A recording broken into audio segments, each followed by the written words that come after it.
Welcome to Smart Economics. Here are your top business and startup news. Bootstrapping to 80 million ARR. Cloudinary co-founder and CEO Itai Lahan told TechCrunch that his company has reached $80 million ARR, or 33% growth during a very busy year. Not bad, right? But according to Lahan, Cloudinary had targeted a number over $90 million for the year. So what happened? Cloudinary intentionally decelerated a little bit. Lahan walked TechCrunch through how Cloudinary dealt with the COVID-19 pandemic, which had an impact on parts of its customer base. Lahan and the rest of the company decided to slow down, he said, reducing the pace at which it was hiring among other initiatives. The goal was to get the company through the pandemic, switch to remote work with its culture intact, he said. The exchange is looking for startups between $35 million and $60 million ARR that are growing quickly and are willing to share performance metrics. In silencing President Donald Trump, Twitter and Facebook shows who's boss. Twitter's decision to permanently suspend Trump's account on Friday due to the risk of further incitement of violence after a decision a day earlier by Facebook to ban the president at least through the end of his term was a watershed moment in the history of social media. Both companies had spent years defending Trump's continued presence on their platforms, only to change course days before the end of his presidency. Why these company CEOs, Jack Dorsey of Twitter and Mark Zuckerberg of Facebook, decided to act now is no mystery. They have been under pressure for years to hold Trump accountable, and that pressure intensified enormously this past week, as everyone from Michelle Obama to the company's own employees called for a permanent ban in the wake of Wednesday's deadly Capitol riot. US losses 140,000 jobs, first monthly loss since spring. US employers shed jobs last month for the first time since April, cutting 140,000 positions. Clear evidence that the economy is flattering as the viral pandemic tightens its grip on consumers and businesses. At the same time, the unemployment rate stayed at 6.7%, the first time it hasn't fallen since April. Friday's figure from the Labor Department suggests that employers have rehired roughly all the workers they can afford to after having laid off more than 22 million in the spring, the worst such loss on record, with consumer spending barely growing over the past few months. Most companies have little incentive to hire. The economy still has 9.9 million fewer jobs than it did before the pandemic sent it sinking into a deep recession nearly a year ago.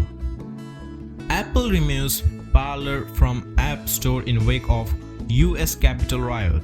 Apple removed Parlor, an app popular with Trump supporters, from its iPhone App Store on Saturday. Apple said that post on the pro-Trump social network related to US Capitol riot last week included call for violence, which violates Apple's rule against objectionable content.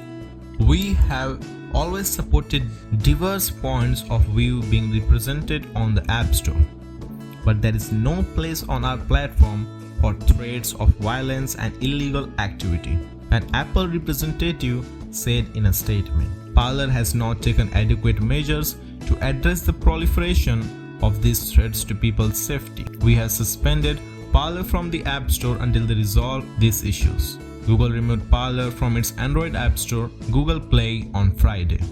Bill Miller says Bitcoin becomes less risky the higher the price goes. Value investor Bill Miller said Friday he believes owning Bitcoin becomes a safer investment decision the higher the price of the digital coin gets. Bitcoin was trading worth $40,000 per coin on Friday afternoon, having posted a record high of almost $42,000 earlier in the day. The cryptocurrency has been on tears since March, which coincides with governments around the world undertaking massive stimulus efforts to offset the impact of the coronavirus pandemic. It gets less risky the higher it goes because it is still early in the adoption cycle, Miller said on the exchange.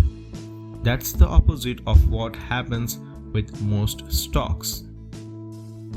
Elon Musk told his followers to use Signal, leading to 1,100% surge in unrelated stock with similar name. When Tesla CEO Elon Musk urged his Twitter followers on Thursday to use Signal, he meant the encrypted messaging app. Some people appear to have taken it the wrong way. Shares of an obscure and unrelated company called Signal Advance, which trades over the counter, surged 527% on Thursday and another 91% on Friday, climbing from 60 cents to $7.19. The Signal that Musk was referring to is operated by a non-profit and serves as an alternative to texting apps like Facebook Messenger, WhatsApp, and Apple's messaging service. That Signal took to Twitter on Friday to clarify that it has nothing to do with Signal Advance. Tesla market value crosses $800 billion for first time ever.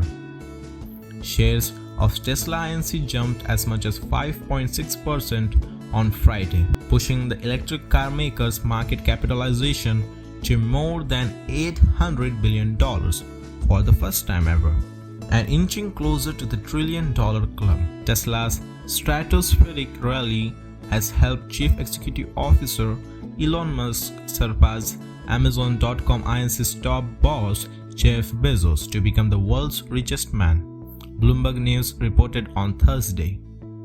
Chinese telecom firms lose $5.6 billion in value as index providers drop them.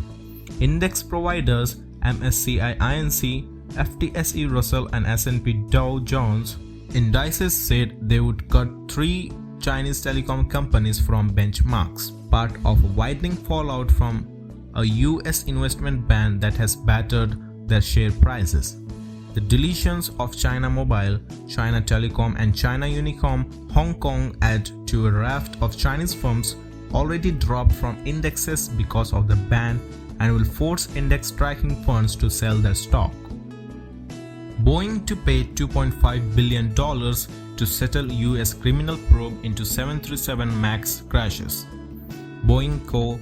will pay more than $2.5 billion in fines and compensation after reaching a settlement with the US Department of Justice over 2 plane crashes that killed a total of 346 people and led to the grounding of its 737 MAX jetliner. The settlement, which allows Boeing to avoid prosecution, includes a fine of $243.6 million, compensation to airlines of $1.77 billion, and a $500 million crash victim fund over fraud conspiracy charges related to the plane's flawed design.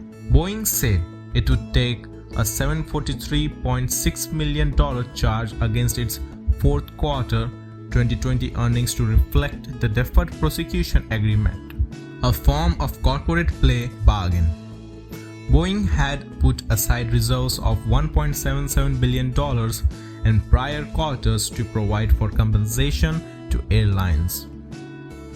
Google Chrome's browser privacy plan investigated in UK. Google's plan to replace web browser cookies with a system that shares less data with advertisers is being investigated in the UK. The Competition and Market Authority (CMA) said Google's plan could have a significant impact on news websites and the digital advertising market. It had already raised concerns that publishers' profits could sink if they were unable to run personalized ads, but Google said digital advertising practices had to evolve. So that's it into this video. Make sure you like this video and subscribe to our channel for daily business and startup news.